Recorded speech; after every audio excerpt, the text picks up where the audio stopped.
Hey, machine knitters. So I'm super excited to announce this week's free 3-day socks challenge. We are going to start on Friday. If you've never joined us for a sock challenge, we take a few days and we knit our very first socks. Now, if you haven't ever knit a sock before, this is definitely for you. If you have knit socks before, you might also want to join us and just see take a look at our patterns and see how we make socks. It might be different. You might learn something new or some new tips. So I'm running this sock challenge a little bit differently than I have before because I keep hearing people say that socks are way too intimidating, they're way too hard. So I want to make sure that this is a sock for absolute beginners that have never knit a sock before and that are kind of afraid of knitting socks. So what we're going to do is we are going to knit a super simple sock. There are 3 different ways to knit a sock. The simplest way to knit a sock, I'm stuck, is like this. And maybe I'll use this. What you do is you knit from the top of your sock down to the toe, and then you short row the toe. And then you knit the bottom of your sock to the heel and you short row the heel so it gives you a little pocket, and then you knit back up to the top of your sock. This gives you a sock shape like this, and then you just put it together and you stitch the 2 side seams together. So that's the first way to make socks, and it's the absolute easiest way to make a sock. It makes the short rowing really simple. And if you've never done short rowing before, it's way easier than you think. So make sure that you join us for our sock challenge and learn how to do the really easy short row of a toe and heel. Now the other way that we knit a sock, it will come out like this.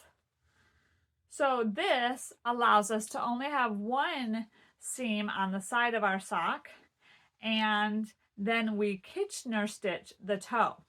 Now some people really don't like Kitchener stitching the toe, and I understand it can be confusing at first, but I will show you step by step and super close up so that you can see how to do the Kitchener stitch, and we'll make it really easy.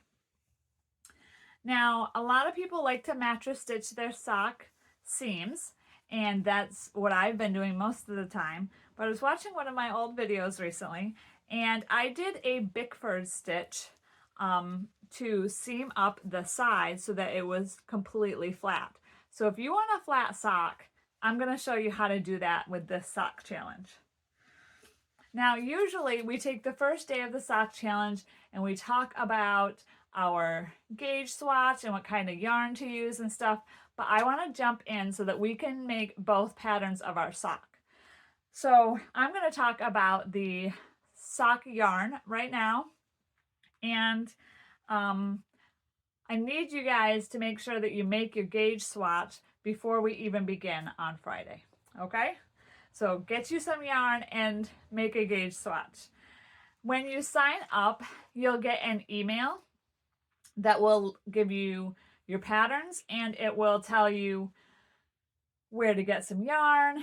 It will give you all the details of what you need to do before we start on Friday. And then throughout the 3 days, you'll get more emails that will tell you what to do that day, what videos to watch, where to join us if you want to join us live. So let's talk about some yarn. This is just some super fine fingering weight yarn. When we make a sock, if we want it to fit in a shoe, then we want to use super fine yarn. This is a number 1 US size, and it's super fine. Now, this is a merino wool yarn, which means it will be nice and warm. Typical sock yarn is 75 or 80% wool and 25 or 20% nylon or polyamide. So any of the Patton's Croy sock yarn is going to be exactly what you need. But there are different sock yarns out there. This happens to be 100% wool. The reason, actually, it's 99% wool because there's a little bit of glitter in it. The reason that we use specifically sock yarn is because it has the nylon in it, and that gives our sock just enough give so that it fits our foot, it's a little stretchy, and it keeps us warm. The wool is what keeps us warm. So if you're making socks with acrylic yarn, they're not going to be super warm. So this is some hawthorn yarn from Knit Picks. It is fingering weight, and it is 80% wool and 20% polyamide. So great sock yarn. I also have and like to use worsted weight wool yarn. So the reason you would use worsted weight is if you wanted a nice boot sock. So I made my father-in-law some boot socks for the winter. It's very cold up here. We wear our boots maybe a little bit bigger and we really need to keep our toes warm. So I used the worsted weight wool yarn for that. So the best way for beginners to start making a sock is to use a bulky machine.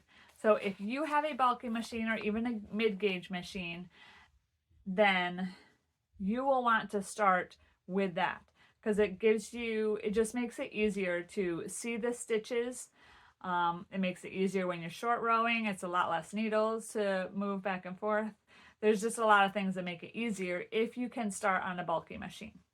But don't worry, if you don't have a bulky machine, you can still use a standard gauge machine. So this slipper sock is what we'll be making the first day. And we do this with worsted weight, or you can even use some chunky yarn. This sock was knit with Premier Puzzle yarn. You can pick this up right at Walmart. And this is a bulky yarn, but it's not so bulky that you can't use it on your knitting machine, on a bulky machine. So if you just have some scrap yarn laying around and you're not giving this sock to anybody, then that is a perfect way for beginners to start their socks. So our second sock will be done on a standard gauge machine if you have it, or if you prefer to make boot socks, then you can on a bulky or a mid-gauge machine. So for our second day sock, we will be doing a ribbing if you have a ribber, or if not, then we will have some options for you. We knit down the side of our sock, whatever length we prefer. We have one here that is barely anything. It's really just ribbing. And then we're right into short rowing the heel. So that just makes a nice little short sock. But most of the socks I make do have some length here. Then you short row the heel, you short row down to the toe, and then we're done. We do some waste yarn and we seam it up. So our last day will be a day of seaming and deciding all the different ways that we can seam our sock and which one we prefer. You will get 2 patterns with this sock challenge, and you do have the option of purchasing our sock pattern calculator. Now with our sock pattern calculator, you can make any size sock and you can use any yarn. So when I used this wool yarn for my father-in-law, I made him a size 12 triple E. So it was a really big sock. I used my whole skein of yarn. But you can also use the same pattern or sock calculator, and you can make a little tiny baby sock. Is this not the cutest thing ever? You can make long socks. This is my son's sock, so you can see it comes up quite a bit on his calf, or you can make the shorter socks like this one that I showed you. With the sock pattern calculator, you can use any machine, you can use any yarn, and it can be any size that you need it to be. So I hope that you will join us for our sock challenge.